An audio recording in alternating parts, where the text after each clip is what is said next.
So just quick jump, dive into this. I wanted to talk about Instagram because I know that a lot of people come to me all the time and ask me about Instagram, and I feel like to be honest, I used to love Instagram. I used to get like 2,000 likes per post.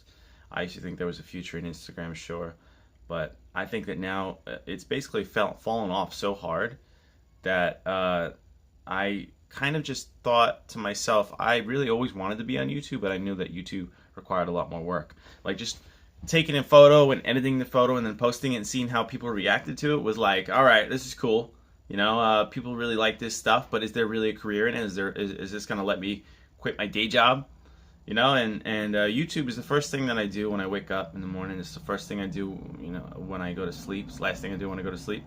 And I feel like I know more about the YouTube community than I do about politics, about what's going on with, the president of the United States. I don't even know. But I know, whose feud is on YouTube. I know that, how many subscribers PewDiePie has, but I don't know, anything about, like, the government. I don't know any of that stuff. And I realized that none of that stuff really matters until you start to look harder at what your life is doing. Like you start to look harder at how you are, how people view you. And when I post things on social media, like say Facebook, I think maybe 5 or 10 people are gonna see it now. Versus like when I used to post something, I think 80 to 100 people used to like my posts on Facebook. Now I'm lucky if I get like 4 to 5 posts. 4 to 5 likes on my posts. So I think that what happened is the algorithms changed so much that people really don't view this content as much as they used to.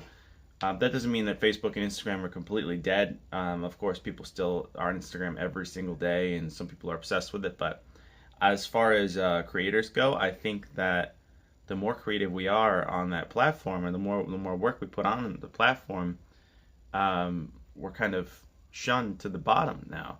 I'm seeing, like my posts, I just put a really great photo of my food up. I used to get, 2,000 likes on my posts. And now I post a beautiful photo of some food that I made and 40 likes. Whereas before I would get, between 800 to 1,800 to sometimes over 2,000, depending on, if it's a landscape photo or a photo of myself. Used to get, 1,800 likes easy.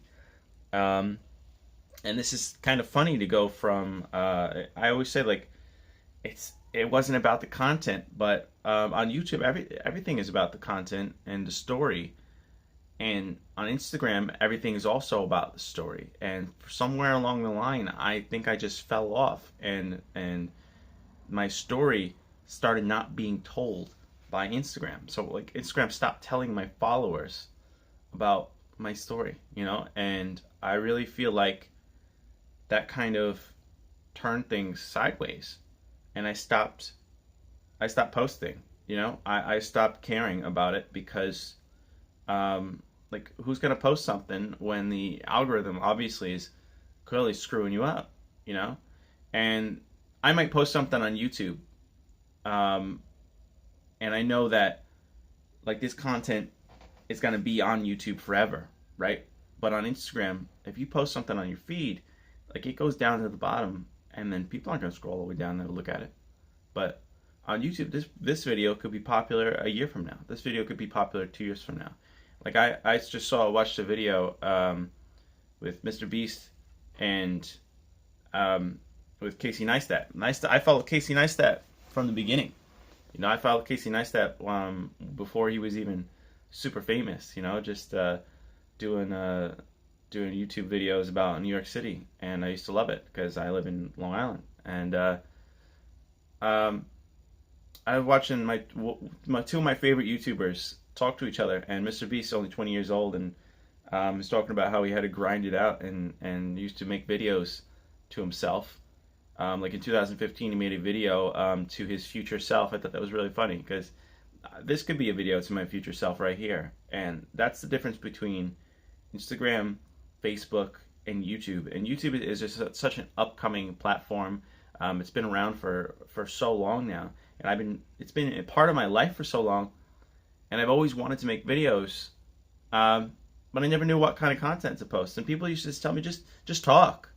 You know, like people love when you talk. People tell me all the time, make a YouTube channel, just talk, just cook, just do the things that you love to do. So I started making more videos. I started making videos of me doing DIY stuff, which people ask for all the time. I started making stories on my Instagram about how I cook food. And, you know, that's another thing.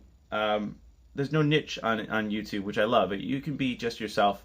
You can be, you know, an entrepreneur on YouTube. You can be a chef. You can be, you know, a DIY specialist. You can be a car mechanic. You can be, you know, anything that you want on YouTube. And nobody's here to tell you, oh, hey, you can't be all that stuff. You can't be this. You can't be that. And for the longest time, I always said to myself, like, I want to be anything that I want to be. I don't want to have to be just one thing. I read a book called Just One Thing, and it really kind of turned my perspective into something different. It wasn't until I started just doing what I love, till I started to actually make money and to love myself.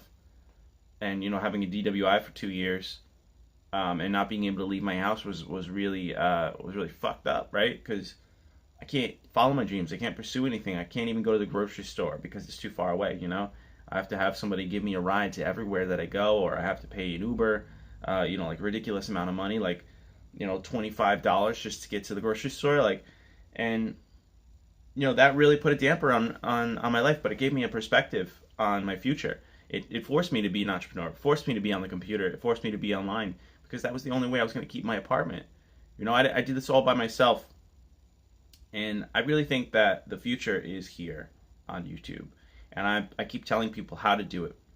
I keep telling people, this is what you should do. I keep telling you should start an ASMR channel, you know, because ASMR is blowing up right now, and ASMR is really fun, and you know, I watch it go to sleep, and you should do that. People watch it, they're like, I don't know if I could do this stuff, or, you know, I tell people, you're a great dancer, you're a great singer, you should do this, you should put it on YouTube. And a lot of people say the same thing to me. Well, I'm actually going to do it. You know, I'm actually going to follow through. I'm going to do what I keep telling people to do, and I'm going to sit on this YouTube channel, and even if I'm pitching it to 2 or 3 people, 10 people, who cares, right? Because those few people can follow with me and do the same thing. You know, hopefully this my ultimate goal in this is to get a group of people who want to start from the bottom with me, who want to like just give each other ideas on how to create the best content, and you know, what people want to see, and what we should watch each other's content, and just kind of you know, trying to vibe, you know, and see if that works. And if I'm doing something wrong, you know, people can tell me in the comment section that, hey, you should have done this, you should have done it this way. And I feel like starting from the bottom, it just means that you got to start. You can't just have a fancy camera. You can't have, like, you know, like, you can't pay an editor $100 to do your video, every single video. You know, it's literally starting from the bottom. You know, a few weeks ago, I didn't even have a license. Now I have a car, and now I have, you know, I have the tools that I need to succeed. And if I don't do it, then, you know, I'm just lazy, and I'm not going to be that lazy person. So keep watching for my videos. Obviously, you got to subscribe, otherwise you're not going to be able to see my future videos, and we're not going to be able to be successful together. And I really hope that somebody just looks at this and says to themselves that, like, this is really inspirational. I feel like I should start from the bottom too. I feel like that even though nobody watches my videos, I should still just make them, because you don't know if this could be popular 2 years from now. You don't know if you could be a Mr. Beast like 2 years from now. And like, my content is all going to be different. My content is funny sometimes. Sometimes my content is more serious, like this. Sometimes my content is like just me building stuff. Sometimes my content is cooking, and it could be anything. And I feel like that's why it's great. I could blow up right now from this video, or like a week from now, or 2 years from now, I could blow up just from a video that I did that was funny. You know, you never know. I could be on a subway filming somebody. I mean, I think one of my most popular videos is just filming people on the subway getting in a fight. You know, that's just one of the funny things. Like, when you see something happening, you want to whip out your phone, because everybody wants that. Everybody wants that outlet to share, and I think that's why I love YouTube so much. And that's 10 minutes, and I'm out.